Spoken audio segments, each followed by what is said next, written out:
Yeah, welcome everyone. Glad you could make it out. It's a chilly night. That is very loud. That's that's the testing. Yeah, everyone's awake. Um, Thanks for making it. My name is Brian Jackson. Those of you who've never met me before, I teach physics and astronomy here at Boise State. You are attending the First Friday Astronomy monthly lecture series. So for those of you who have not made it, I know we have many regulars, but we have some new folks as well. If you've never attended before, this is a monthly astronomy lecture series. It takes place on the first Friday of every month, 7:30 p.m.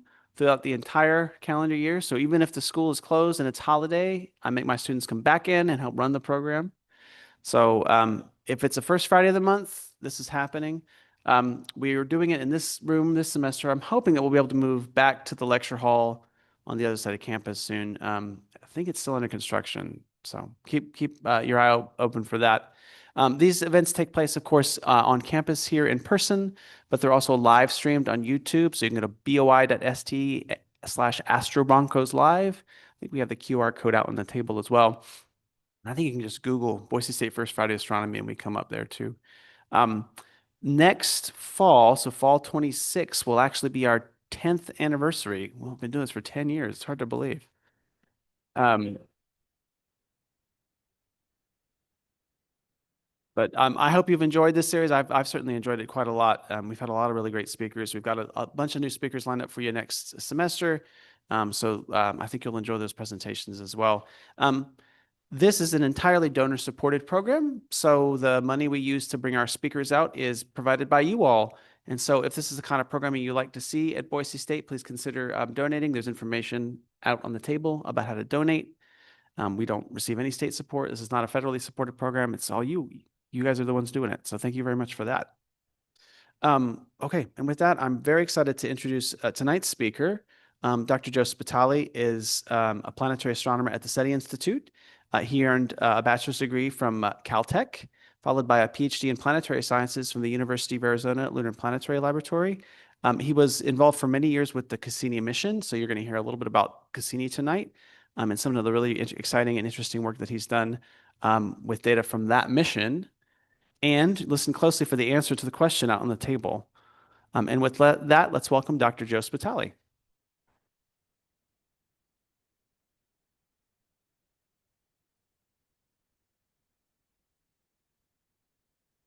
Thank you, Brian. How's the sound out there? Or Brian, I don't know how to adjust the sound. So. Is it not loud enough? That's funny. That might be really loud. Well, you were spitting into it. Testing 1, 2, testing 1, 2, testing. All right.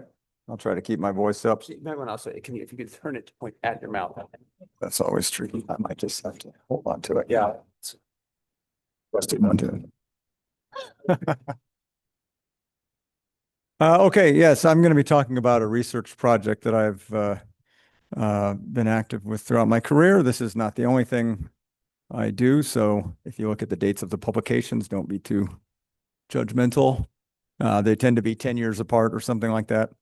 But it just fell in my lap when I was younger. It just turned out to be very interesting. As Ryan said, I worked on the Cassini mission, and that's entirely the data sets I'm going to be talking about. This was a basically revolution in understanding of the Saturn system. Okay, so we're talking about Enceladus tonight, Saturn's 6th largest satellite. This was discovered in the 1700s. It is about 1/10 the size of the Earth's moon, but its reflectivity is about 5 times that of the Earth's moon. So it's a very bright object. If it were in the Earth's sky where the moon is, you would easily see it. It wouldn't light up the sky like the moon because it's so small, but it would be easily visible, but it would be small. Now, any planetary scientist worth anything looks at this image, and this is pretty much the first close image we got. This was from Voyager 2. And immediately we see that this is a geologically active body. Why is that? Well, we see these cratered terrains, so they must be quite old. And then we see these terrains with almost no craters on them, so they must be quite young. So the surface is being regenerated somehow. We also see linear features, which are likely formed by tectonic processes, that is, the motion of crustal plates, things like that. So Enceladus is a geologically active body, even though it's a tiny little body out in the outer solar system. And geology is just the expression of a planet getting rid of its internal heat. So Enceladus must have internal heat, and it must have internal heat now because its surface is probably not more than 1 million years old or something like that. And 1 million years is basically now in planetary terms. So the question is, how does this little body have internal heat? Okay, so what are the typical sources of internal heat in planetary bodies? So the Earth and the Moon, for example, there's the heat of formation, and the Earth is about half of the Earth's heat is retained from its formation. That is basically the transformation of gravitational potential energy into heat. So as the body forms, things are going from very far apart to the bottom of a gravity well. And that includes, some people separate out differentiation sometimes, which is where the body, then the heavy stuff goes to the bottom, but it's still just the liberation of gravitational potential energy, and that results in a lot of heat. The other half of the Earth's internal heat right now is from the decay of radioactive elements, radiogenic nuclides. And so those are continuing to generate heat. Early in the solar system, we had short-lived nuclides like aluminum-26 and iron-60. They have very short half-lives. That means they generate a lot of power because they're decaying very quickly. So they go away very fast. They're long gone. They're not producing heat anymore, but they produced a lot of heat and melting in the early solar system. And then the longer-lived nuclides are still contributing heat. And the Earth is geologically active. We would all agree with that, right? But what about the moon? The moon is basically dead. We've probably all looked at the moon through a telescope, and you see tons of craters. It's saturated with craters. It is essentially, certainly for the purposes of this talk, geologically dead. In other words, there's not enough internal heat to be driving any kind of geologic processes. So these primordial heat sources on a body like Enceladus, which is 10 times smaller than the moon, will have gone away long ago, because it's much easier for heat to get out of a small body than a large body. So that means there must be some heat source in Enceladus right now, generating heat right now. It's not the heat of formation, and it's not radioactivity.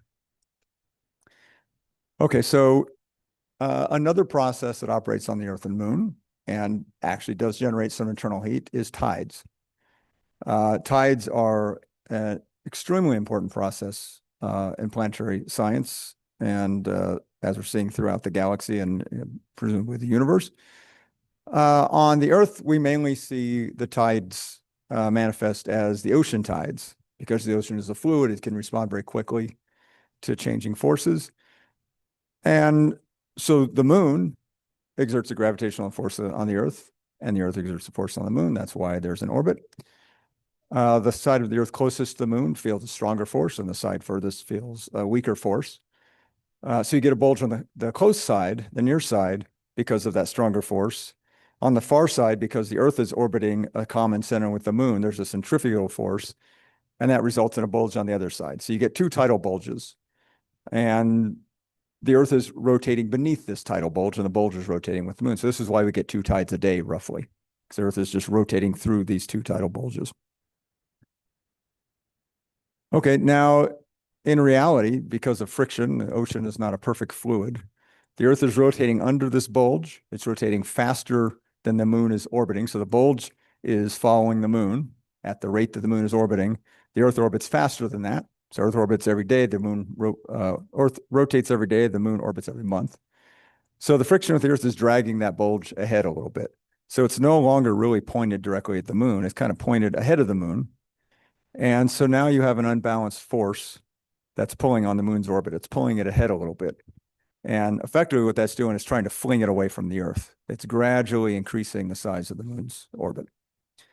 It's also slowing the Earth down. So it's taking the Earth's rotational energy, putting it into the moon's orbital energy.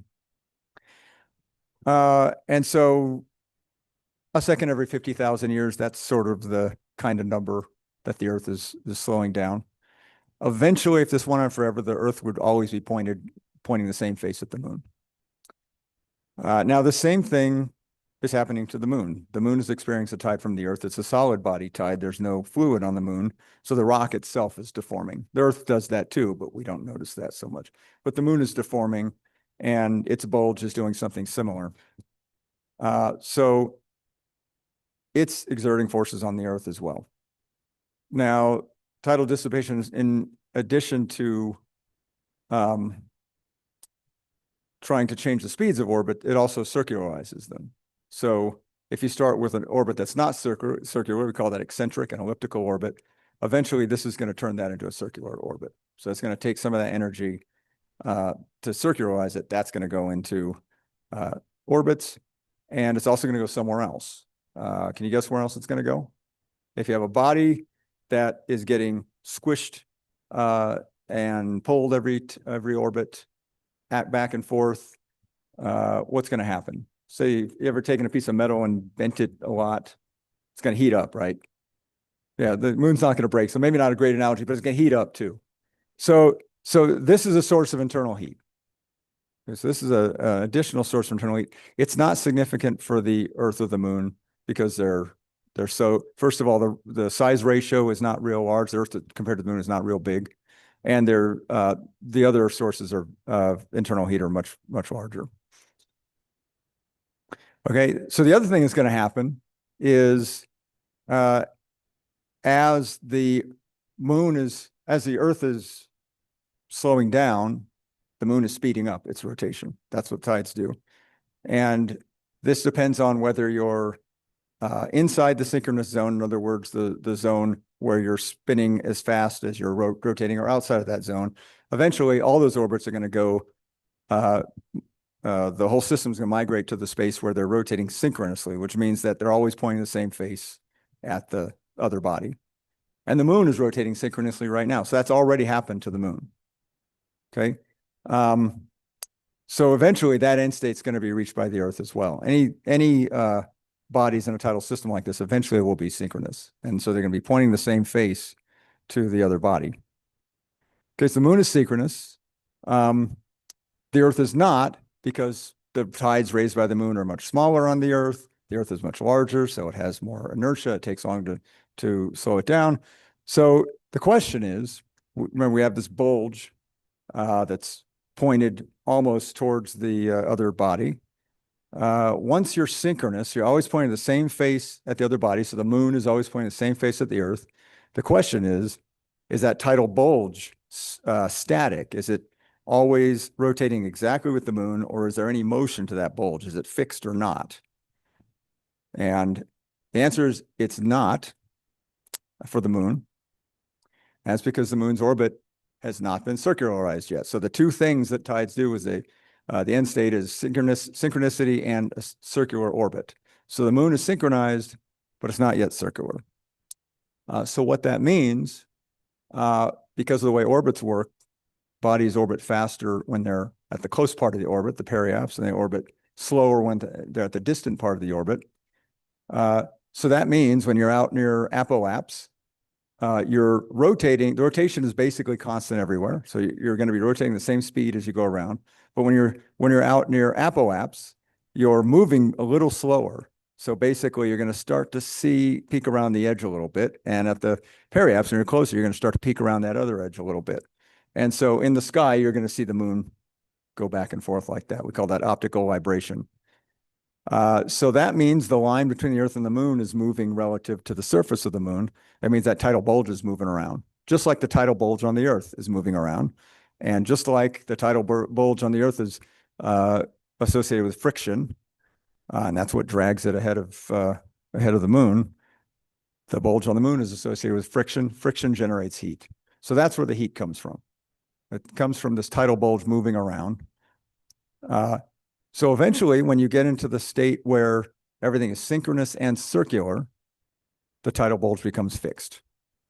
Okay, so this is the takeaway here. The tides circularize orbits, and they eventually synchronize rotation. And the synchronization typically is faster than circularization. Maybe always, I haven't calculated that. But so the moon is synchronized but not circularized yet. And so it still is being heated by tides because the tidal bulges move around. Eventually, the end state is no more heating because everything will be static. It'll be perfectly pointing the same face at the Earth all the time.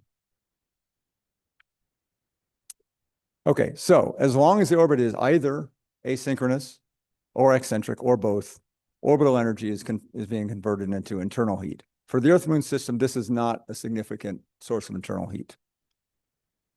However, in the outer solar system in particular, we have these large planets with small moons close in. Those are the parameters where tidal heating can become significant. So an example is Jupiter's innermost large satellite, Io. This is a satellite a little smaller than the moon, but of course Jupiter's 10 times larger than the Earth, and this is much closer to Jupiter than the Earth relative to their sizes. Io is completely molten.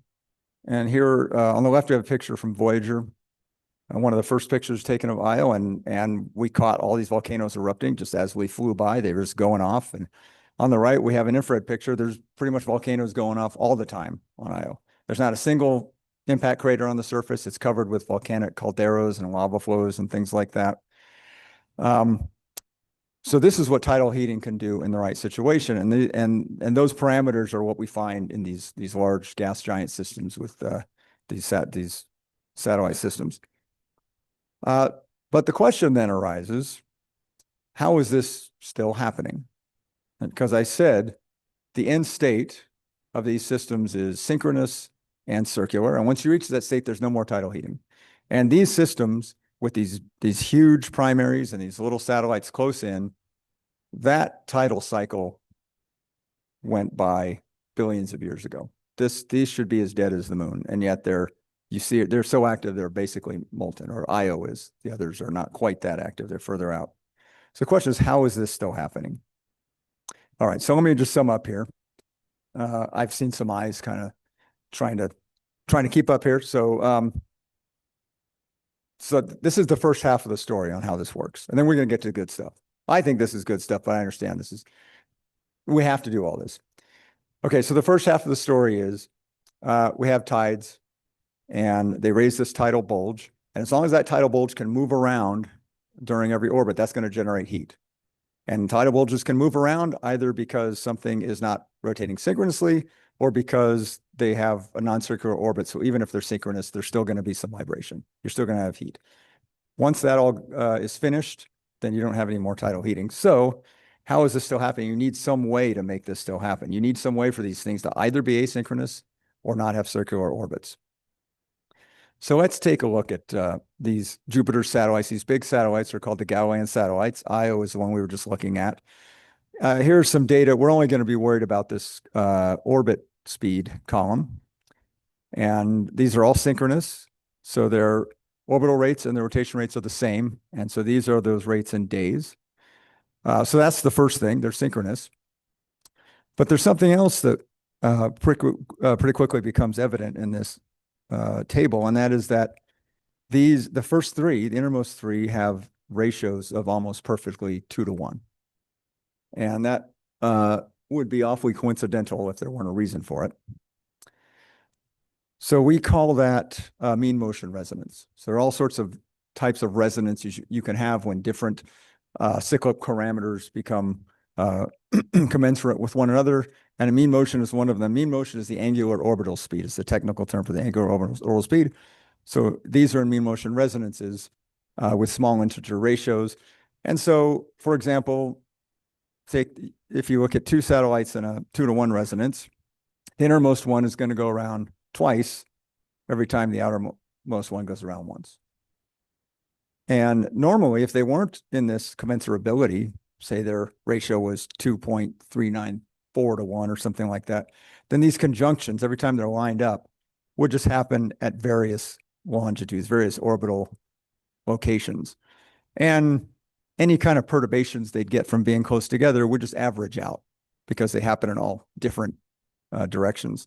But because these conjunctions are always happening at the same inertial longitude, the effects of those, the kicks they get when they're in proximity, all build up. They add up. And the result conveniently is that they increase the eccentricity. Okay, so tides try to decrease the eccentricity, and these resonances try to increase the eccentricity. Okay, so what's happening here? So this is what's happening to Enceladus. Enceladus is synchronous, pointing the same face to Saturn, just like the moon. It's in a 2-to-1 mean motion resonance with a larger satellite of Saturn called Dione. And that resonance maintains a very small eccentricity, keeps it from ever being perfectly circular. It's very small. Eccentricities go from 0 to 1, 0 meaning a circle, and 1 meaning you're no longer bound in an orbit.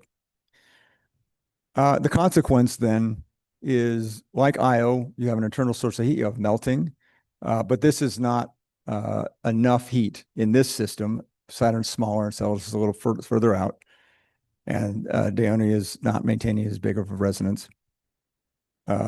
This is enough to heat the core and melt some of the ice and form a subsurface ocean. And this gives us tectonics. And so we have this ice shell. So we get tectonics in the shell. And of particular interest to this talk is we get cryovolcanism. That is volcanism of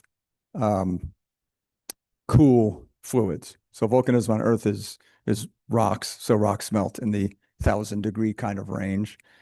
This is volcanism of things that are solids at cooler temperatures, like water, ammonia, things like that. So this is cryovolcanism, eruptions of these materials from the subsurface. Okay, so let's now look at Enceladus from Cassini ISS, the Imaging Science Subsystem. This was the camera on the Cassini spacecraft. Now, it was expected. We knew all this stuff about Enceladus. We knew there was a resonance. It was expected that we might see something. Another thing we knew, Saturn's E-ring. Saturn has a ring called the E-ring. It is a tenuous ring. It's outside of the main rings. It was discovered in the early 20th century. It's the radius of the E-ring corresponds with Enceladus orbit. Enceladus orbit's right in the middle of the E-ring. So it was expected there might be a source of E-ring particles on Enceladus. So now we see that Enceladus is indeed erupting ice particles directly into space. And Cassini, we have direct images of it forming the E-ring. So we know that the E-ring is actually formed directly by these particles erupted by Enceladus. So here's what we saw. This is the first image I can find from Cassini where you can start to see there's definitely some kind of emission at the South Pole. Here's one a few months later, a closer up one, a higher resolution one. I've got these zoomed differently, but higher resolution. So you can see these resolve into little discrete jets. And then here's one from later in the mission we'll come back to where we could actually really start to see detail. We did a campaign to look more closely at them. So then the question arises, what are these sources on the surface of the planet? Are they little volcanoes or things like that? And so when we look at the South Pole, we see this curious set of fractures. It's very heavily fractured, but we see these 4 primary fractures, and which we refer to as tiger stripes. And the South Pole is around here. It's just about in the center of that system. And so it raises the question of, how do these things work? Are these the sources of the eruptions? Is this where they're coming from? Now, this color image does show that there's some kind of discolorations around them, which would be another clue that there might be something, some fallout, particle fallout or something like that near the fractures. So there's definitely a good case to be made that that is what's going on there. But so how does this work? So a couple of popular hypotheses, they're not both popular anymore, but would be maybe there are some chambers very close below the surface, 100 meters or something like that. And that's where these cracks open up to. And these are ultimately fed from some ocean below, kilometers below. But the actual reservoir is up near the surface. An almost opposite hypothesis is that these fractures, they just go straight down to the ocean, and the ice coming out of them is just basically sublimated stuff. Some stuff getting blown off the vent walls and some stuff just sublimating directly out of the ocean. So direct connection to the ocean. So we're going to be talking a little bit more about that as we go here. Now, another thing that was pretty evident, very early hypothesis, is that these eruptions, they should be modulated by the tidal cycle. That is, okay, I needed two hands for this one, so we'll see. So the these tides cause stress on the whole body. So every point of the body is experiencing some kind of stress due to the tide. And so if you consider points along the fractures, there's going to be a part of the orbit where there's compression, they're being pressed together. Then there's going to be strike slip base motion, or at least stress. So it's going to want to make things slide. And then there's going to be extension wanting to pull them apart, and then back to compression. So there's a cycle that obviously is going to change the geometry of the fractures and then likely how much material they can erupt. So you should see some correlation between the amount of material being erupted and where you are in the tidal cycle. And so this is Matt Hedman did a paper in 2013 where he looked at basically the y-axis here is the amount of material you could see in the plume from far away, so the overall plume. And the y-axis is the orbital phase, so basically longitude around the orbit. So you can see there's a very strong correlation. If there were no correlation, the points would just be scattered all over the place. And there's a variation output of a factor of 4 or so throughout the orbit. So a very strong correlation. This is a strong confirmation that indeed the eruptions are modulated by the tidal cycle. So what I have always wanted to find out, and spoiler alert, I don't think we ever will, is how does this map to the surface? Where's this variation happening at a given level? First of all, we haven't even gotten to where these things are coming from. We're hypothesizing that they're coming from these fractures, these tiger stripe fractures. But is it like, okay, one of them's active during this part, another one's active during this part of the orbit, and so on? Can we figure that out? First, we have to figure out where they're coming from. So the first stab we took at this was in 2007. And this was early in the orbit. We didn't have those nice close-up images yet. We just had these distant images. This one on the left is pretty much the best one we had. And you can see these individual jets coming out.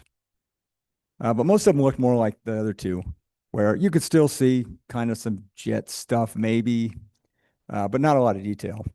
But it was a bunch of straight lines coming out of the surface. So we modeled these in the image. We measured them as straight lines. And I don't know if you can actually see them, but I drew straight lines, dotted lines over them, but trust me. So a straight line combined with the location of the spacecraft, that gives you a plane in space. And that plane, then if you intersect it with the body, that gives you a track on the ground. And so I took all of the images that we had that we could use during that period, and I did all these measurements. I computed all these ground tracks, and what I got was the bottom left. Okay, so the game was to figure out which of these intersections correspond to actual real things and which don't. And the way we sorted it out was each of these these intersections of planes. If you have an intersection of a plane, it's a line. And so the intersection on the ground really is just where that line intersects the surface. So what you really have at each of these points that I'm showing in the ground track is you have a point on the surface and you have a direction that that corresponds to in space. So we looked for clustering in not only where things intersect on the surface, but clustering in the directions of those intersections as well. And so here's an example of one where here are all so this is also not very bright, but we have a bunch of vectors that basically are pointing in the same direction. And here are all the ground tracks that correspond to those vectors. So they cluster at the same point. So we consider this to be a real detection of a source of a jet.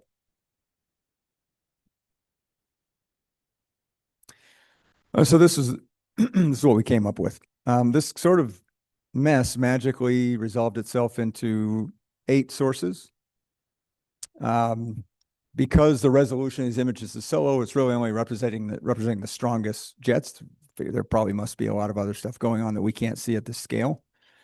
In the map here, this is a projection of the South Pole. These the red polygons are areas that were observed to be hotter than the background from the infrared spectrometer. Early results from that instrument as well. And we'll see some later ones, some better ones later. The dots are ground track ground track intersections, and each color represents a different source that we came up with. And the circles are centered on those clusters, and they have their size is the standard deviation. So roughly the error bar of where we think that source is located. So we see reasonable correspondence with some hot spots. And we also see that they're all sitting on the fractures. So pretty confident that the fractures are the source of these things. And the hot spots that we see seem to be reasonably well associated with as well. Another interesting thing, a couple other interesting things. One is that we didn't detect any emission away from the tiger stripes. So just more evidence that that's the right, those are actually the right source. Another interesting thing was that,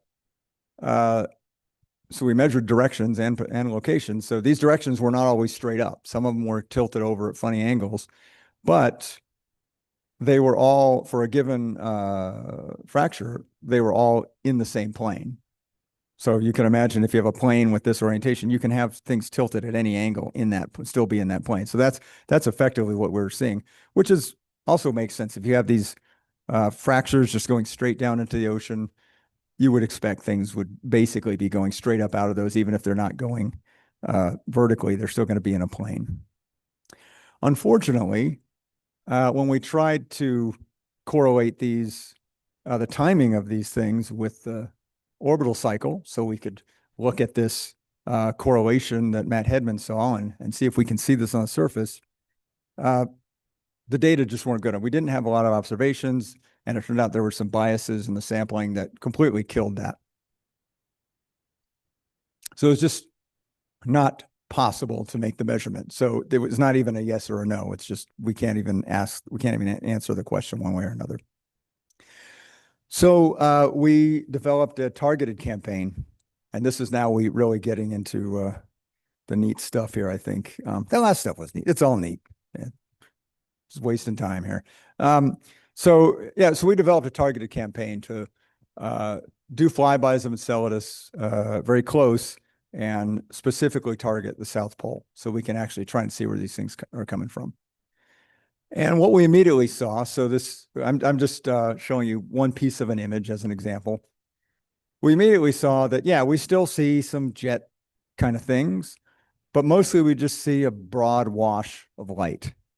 So they're just broad sheets of material, which is kind of what you would expect coming out of fissures, but not very jet-like. So this requires a different way of doing this. We just can't, how can you, I mean, I remember looking at this going, how are we going to draw lines on this and triangulate anything? So what we started doing was what I call the curtain model. And so we're just modeling these things as big curtains, and the model itself is really just a whole bunch of individual little lines really closely spaced together, and then they just form a big curtain on every fracture. So what we do is we digitize the fracture on the surface. So here are a couple examples in green.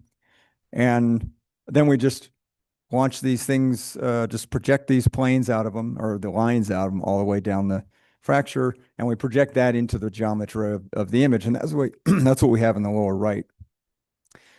So this is a synthetic image that we generated.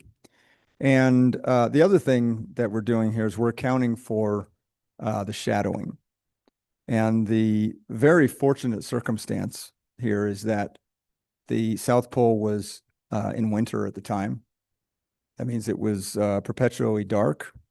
And so these, you might be wondering what you're actually looking at in this image. So what you're looking at is broad sheets of material coming up out of the planet, and the shadow of the terminator is being cast up off the planet onto those sheets.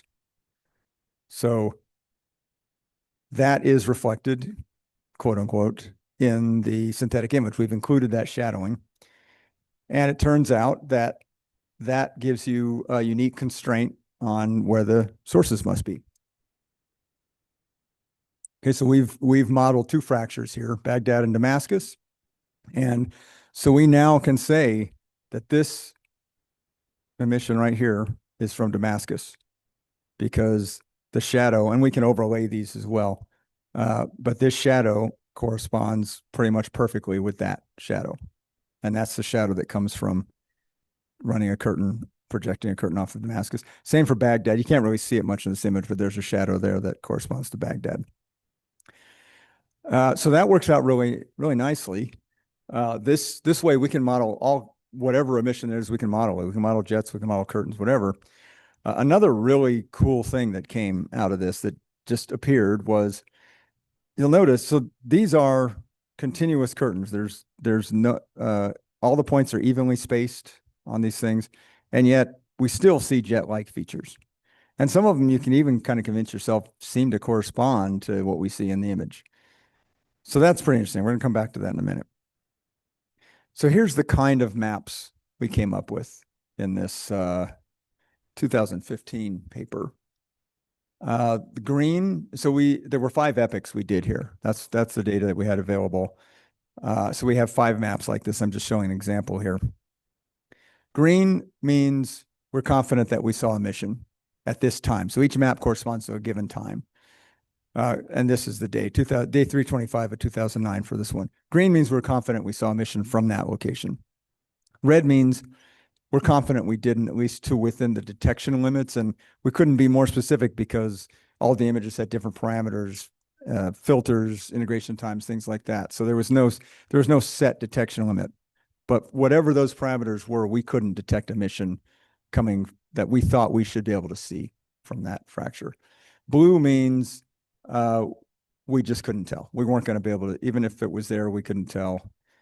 So blue is indeterminate. There's some other stuff I won't go into, mainly because I forget what they were. I was going over it today. I was like, what does dotted red mean? Oh, well, it's not going to matter. You'll forget I even said that. So if we take these 5 maps and we average them, basically what we get is kind of a probability of finding activity at any given location. And so I've just colored it in sort of a heat map kind of color. And that's on the left, and overlaying are the 8 sources from the original 2007 triangulation stuff. And you see they lie on the fractures, and everything's nice. On the right is a thermal map.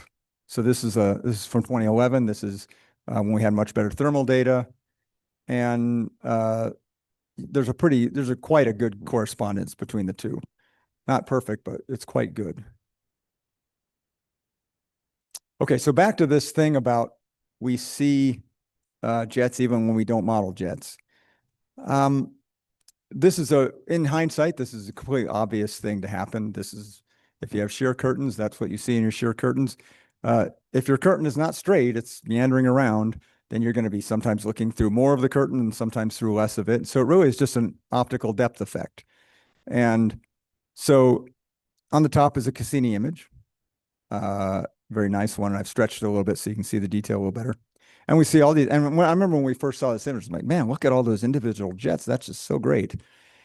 And then we did this on the bottom, and this is just uniform curtains.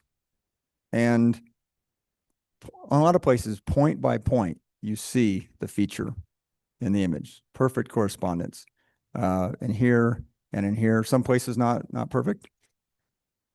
So there are almost no jets in this image. They're all just at least consistent with just a uniform curtain being emitted out of the body.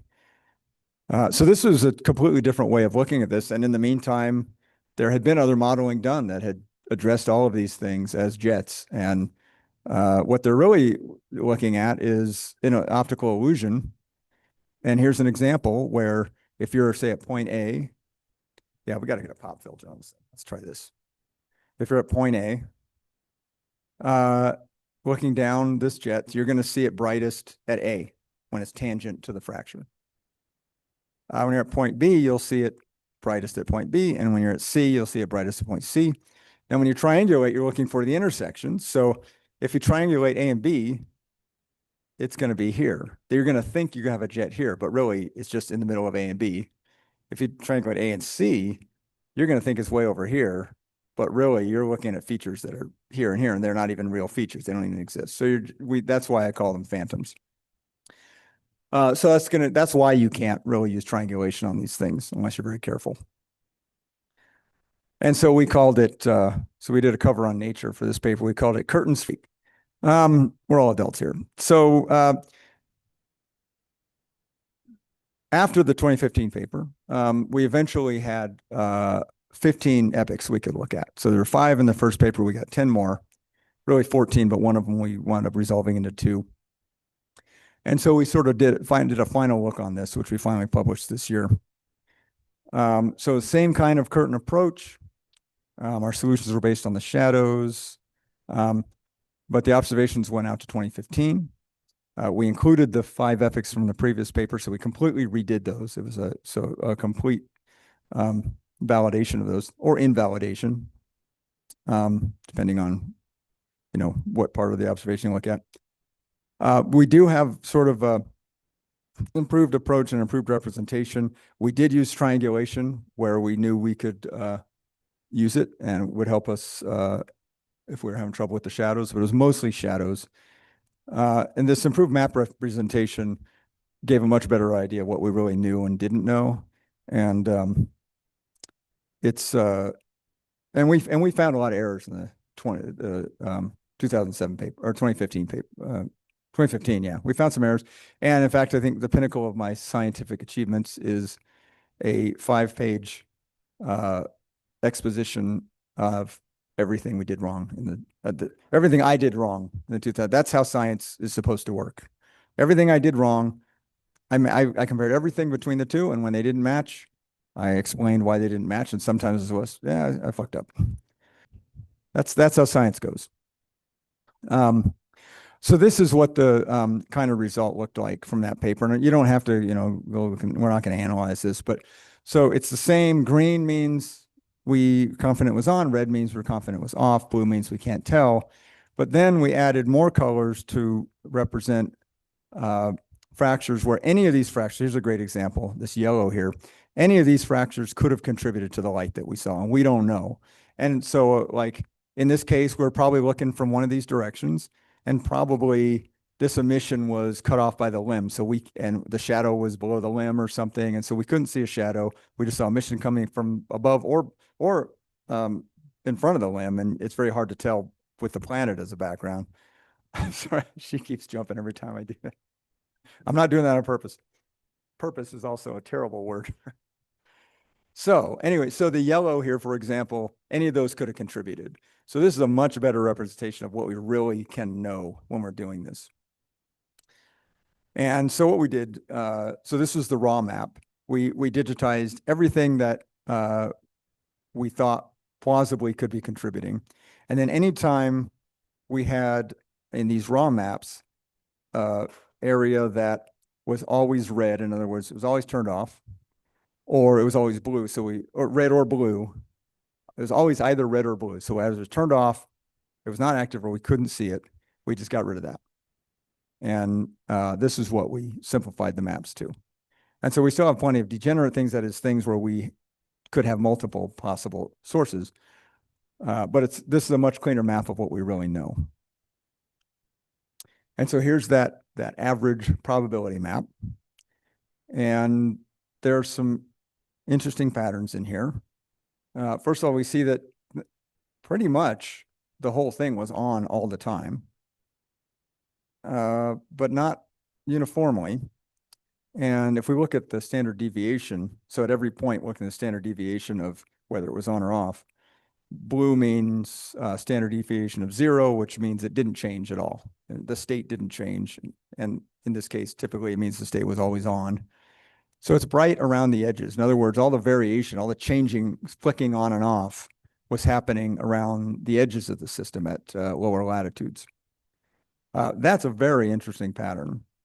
And so I have hypotheses of what's causing them, but we haven't tested them in any rigorous way. Now, one problem is the coverage.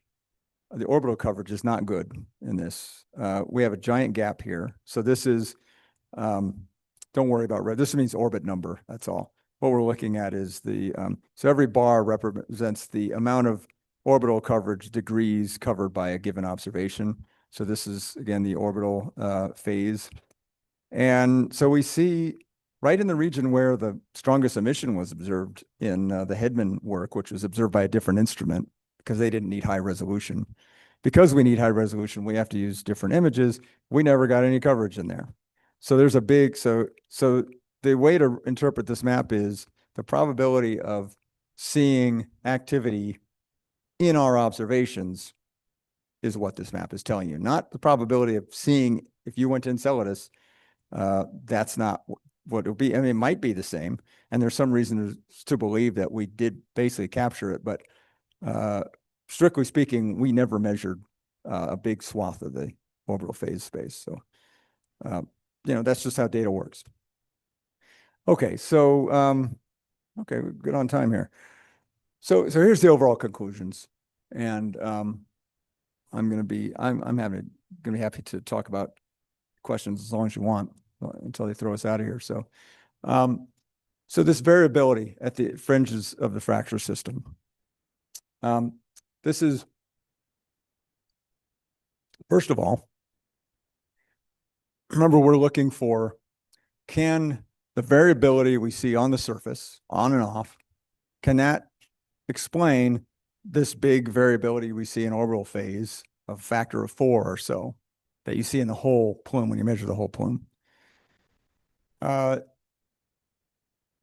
It's very unlikely that on and off that we see can possibly be the explanation for that, because it's such a small fraction of the whole system that those individual parts of the fractures would have to be emitting so much more material than the rest in order to explain all of that. Also, so something I haven't been explicit about is, but I keep using the wording, we're measuring on or off. That's what, remember, green is on, red is off. We're not measuring anything in between. And the reason for that is, at best, if it's even possible, it would be an incredibly messy problem too, because measuring degrees of on or off means trying to compare what brightness in one image means relative brightness in another image or another place in the image, where all the observing parameters are not standard. You have sometimes you have material in front of the lit planet. Sometimes you always have jets overlapping each other. So you're looking through a bunch of curtains. Nonetheless, during the work and relating to another project I'm working on this, we did see there are some small numbers of cases where you could see that a portion of a curtain dimmed relative to the rest of the curtain right around it. There clearly are changes in intensity. So we know they exist, and I've been going through and looking for them. There aren't many examples in the data set, but they do exist. So variation in this intensity, how much is coming out at a given time, that's probably what is going to correspond to the variation in the overall plume that was observed by Hedman. It's not this on-off. So it means that we really can't even address the issue that way. Yeah, so we did see some intensive variation. That's what that is about. This issue about, same issue, but the explanation of it, this variability concentrated at the edge. So why might this be?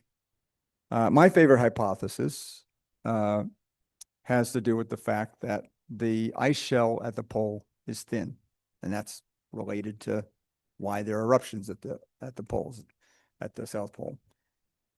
The shape of Enceladus has been measured, the gravity has been measured. We know the ice shell is particularly thin. There's basically a low spot at the South Pole, the entire South Pole. And the size of that low spot, well, it's just about the size of where the variability starts happening in the jets. And so my favorite hypothesis is just that the overburden pressure, that is, the more ice you're piling up, the more pressure there is at the bottom. As the shell thickens at the water line, which is where you would be extracting the jets if they're coming directly from the ocean, you've got more and more pressure. That makes it harder and harder to open the fracture. And so that means you're going to be spending more and more time off potentially during the tidal cycle. So my hypothesis is it's as simple as that. But that hypothesis involves a direct link between the surface and the ocean, not any kind of intermediate reservoirs. Otherwise, you wouldn't have a clear pattern like that. Another, this is not a competing hypothesis. It's another corollary.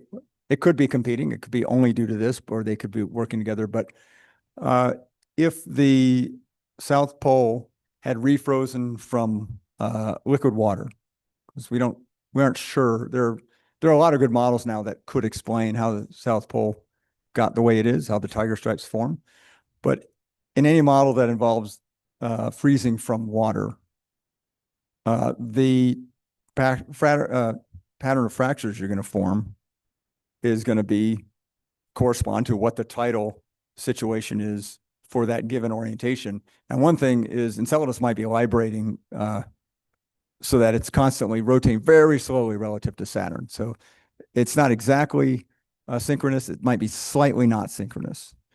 And so that means a million years ago, a different face might have been pointed at Saturn. And so that means the stress pattern would be different.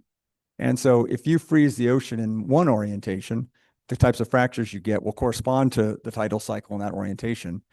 And so if the surrounding higher terrain is older, it never fully melted, then it's going to have a pattern of fractures that might correspond to some previous orientation.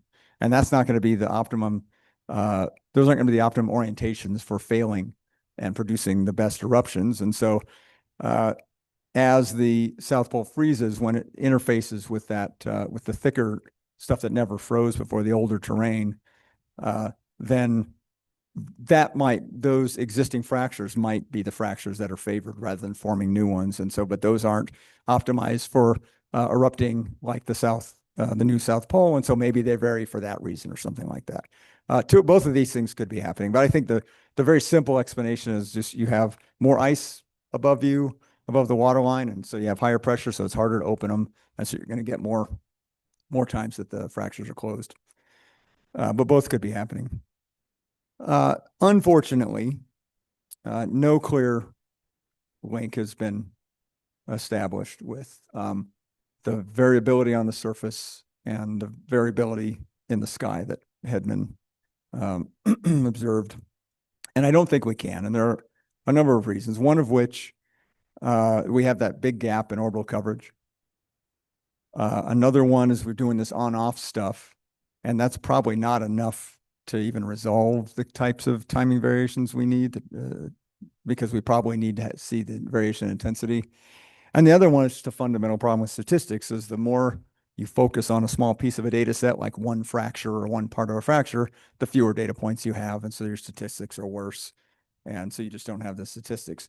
So we did do a couple of different statistical analyses, and the results were the same with both, which was it is technically consistent with there being a link between what's happening in our maps and the tidal cycle, but just marginally, and really is not, it doesn't really point to anything. It could still not mean anything. So, and for that reason, I don't think this work is ever going to lead to an answer to that question. And I don't think you really can measure the intensity variation. So it means I don't think with the Cassini data sets we're ever going to get that answer, but you never know. There might be some awesome grad student in here who sorts it out, and that'd be great. And then I'll have to write another paper with a 5-page appendix about how I was wrong about everything. And that's fine too. I mean, being wrong in science, that's how science advances. That's the best place to be. Maybe not if you're looking for tenure. I don't care about that. So I can write big papers about how I was wrong. I don't know how many researchers we have in the audience to work on problems like this, but all the data from the maps are available in our current 25 paper or from me. And so I have other people working on this, and they're out there having fun with it. That's great. And so with that, I'll take any questions. Thank you very much.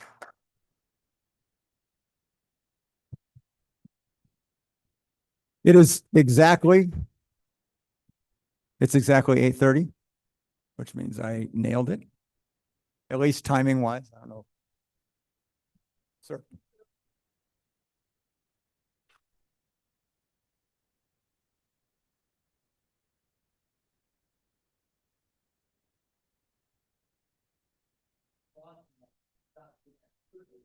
Some of it is.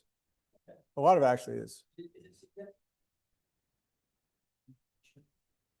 That has been calculated. Mass is a better parameter to use than volume for that. That has been calculated, and I don't remember what the number was. It's not a big rate. It's a pretty small rate, even for such a small satellite. Is that a hand or a nose? Oh, yes. Okay. Yes. So it is. So the question, I'm supposed to repeat question. So the question was, how much mass is being ejected by the plumes of time, and how's that affecting the supply of the size of the planet or the supply of material on Enceladus? And the answer, it hasn't measured. I don't remember what the number was, but the rate's not huge. Like Enceladus is not going to evaporate in a million years. Sir. But on the tiger stripes that you were saying, was that correlating to those lines that you were talking about there, or was that something? You mean the shadow lines? Yeah, so the tiger stripes, and that's how we know that the tiger stripes were where the emission was coming from. So we digitize like the points all on a map, and those points are where we launch our vertical curtains out of, and we only illuminate points that are in light, that are not in shadow. And so that gives you the same pattern, and we project that in the image geometry. And in order for the shadow that we compute to line up with the shadow we see in the image, it has to come from the same place. Does that make sense? Yeah, so was there any other spots? I mean, I know the focus was on those tiger stripes and stuff like that, but is it happening all over the planet on other areas also, or is it just? It's never been seen in other parts of the planet. So the question was, are the tiger stripes correlated with the shadow boundaries that we saw? And are we seeing emission from anywhere else on the planet? And the answer to that is no, we're not seeing emission from anywhere else on the planet. A related question that you might also be wondering about is, did we see any other stuff in the South Pole or whatever? And the answer is we did not. And I did have a question from a colleague recently. There are some other fractures nearby that people are looking at, and we didn't see that. It's very easy to test that, but we didn't see it. One other question would be, like you said, that it's through the agitation or whatever, it's building up energy inside the planet by the pull, the gravitational pull of the tides or whatever. And so, do we know whether the moon is heating up or cooling down? Let me get you to repeat the question. What's that? Repeat the question. Yeah, right. So, the question is, do we know whether Enceladus is heating up or cooling down? That's a great question.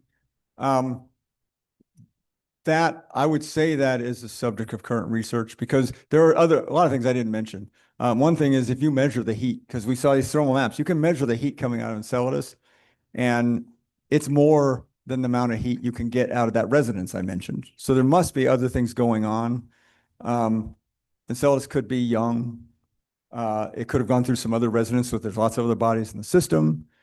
So there's a lot going on with dynamics that is being studied now, and that would be really related to the problem with whether is Enceladus cooling down or heating up, or so we don't know. Let me get one question from online here. We have a few folks online. We have a question that asks, over what approximate order of magnitude time period does it take to make the orbit circular? I think you mentioned this early in your talk.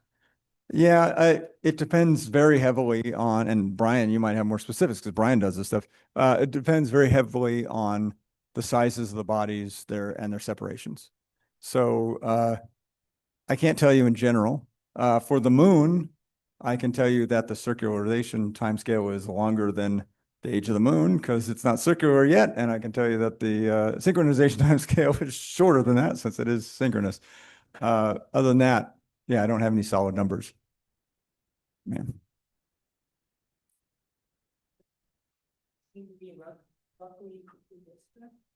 Mm-hmm.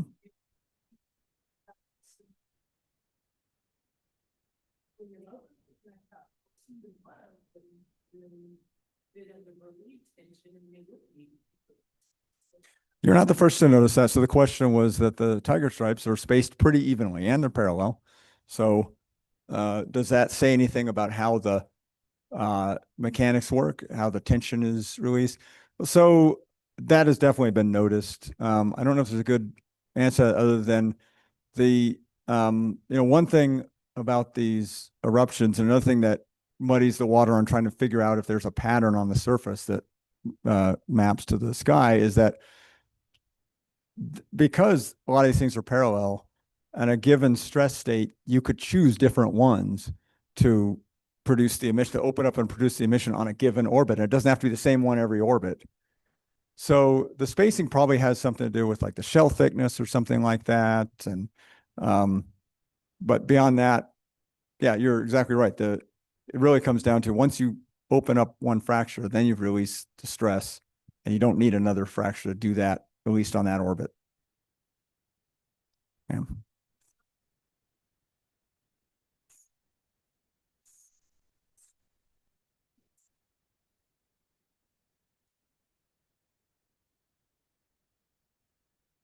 Well, they are doing that, and yeah. So, yeah, with these curtains, how do I account for the fact that the planet is spinning? And so, really, these things ought to be going off, and it shouldn't really be straight. So, two answers to that. One is that they're so close to the surface where we're modeling them, it's not significant. But the other one is that they do exactly that, and I have a colleague I've done some papers with who simulates that, and the patterns of there is fallout. Some of this stuff falls out, some of it winds up in the E-ring, and so you can actually see with various instruments, spectrographic instruments, fallout patterns on the surface, and we can model those patterns. And so that actually does depend on the rotation of Enceladus and stuff like that. Yeah.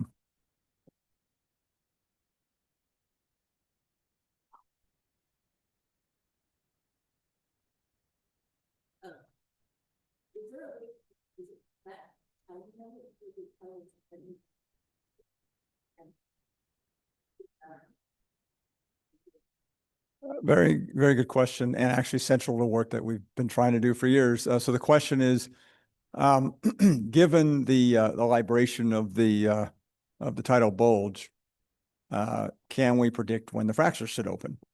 And that's a fundamental question of how do these fractures work? And from the beginning of this work, we've been looking at that, and there are a bunch of different models with the mechanics of these fractures, and they depend. We can compute what those stresses are. We know how to do that. But there are different ways fractures can open. So is it just every time they're in tension, they should open? Maybe, but these fractures are not straight. So strike slip motion can open them as well, because you have kinks and stuff like that.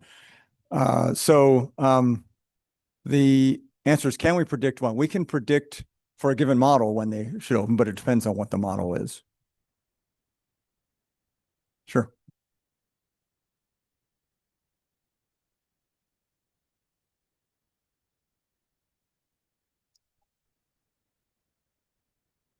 Question is, do I have a theory of the composition of the plumes and what that can tell us? Short answer, no, I don't have a theory. I have the facts because Cassini observed that. Cassini literally flew through the plume and collected material and measured. It was a mass spectrometer, so it's only measuring masses of molecules, so it's not always unique. But it is primarily ice and water vapor, but with lots of impurities, salts, some simple organics, things like that. And those are the things. So the salts are the things that tell us that this is a body of water that is in contact with rocks. At the bottom is basically an ocean on top of a rocky mantle. The organics tell us, at least, by simple, I mean, a few carbon, hydrogen kind of groups, that something like that. Nothing really, no amino acids or anything like that. But this is something that makes Enceladus extremely attractive for a mission looking for life. And as you probably know, we have Europa Clipper going to Europa, the Jovian Jupiter satellite, which is in some ways a lot like Enceladus. It's an icy satellite. We know it has a subsurface ocean. It's more like the size of our moon, so it's way bigger than Enceladus. It might be jetting. I don't think that is really proven yet, but there's some data saying it might be. Because it's so large, the height of those jets is going to be much lower because its gravity is so much bigger, whereas Enceladus is just spitting them all the way. They're escaping. So it's very easy to fly through the plume. Cassini didn't have the types of instruments that could detect bacteria and stuff like that. And so you would want to fly through that plume and detect things like that. So obviously that's a little bit of sidetrack from your question, but that really is, I think, a great reason to go to Enceladus instead of Europa. But there are some great reasons to go to Europa as well. Some are political and some are not. Some are scientific. All right, maybe one last question. Yeah.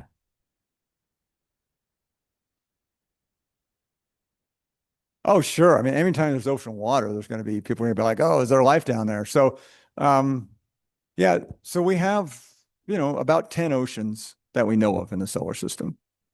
One of which is Enceladus Ocean. We have observed complex organics on comets and in molecular clouds in space. So we know that amino acids and things like that are making it to planetary surfaces. We know that water is by far the most suitable. I mean, no would be a strong word, but in terms of like a solvent for life to operate on, water is by far the most common element in the universe because it's made of the two most common reactive atoms in the universe. And it has very special properties. It's polar, does other weird things that almost nothing else does. So when you have organics and you have water and you have energy, life is sort of the next thing you're going to be thinking about. And I didn't take that question, did I? That was it. No, it's fine. You did. Okay. Let's take our speaker again.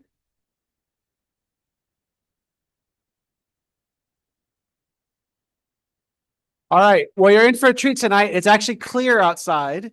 So our students are setting up the telescopes on the quad. We're going to go out to the quad to stargaze. So if you want to stargaze, I'm going to ask you to gather out in the lobby here, and then one of the students will lead you over to the quad in a few minutes. Thanks very much for joining us. Have a good weekend.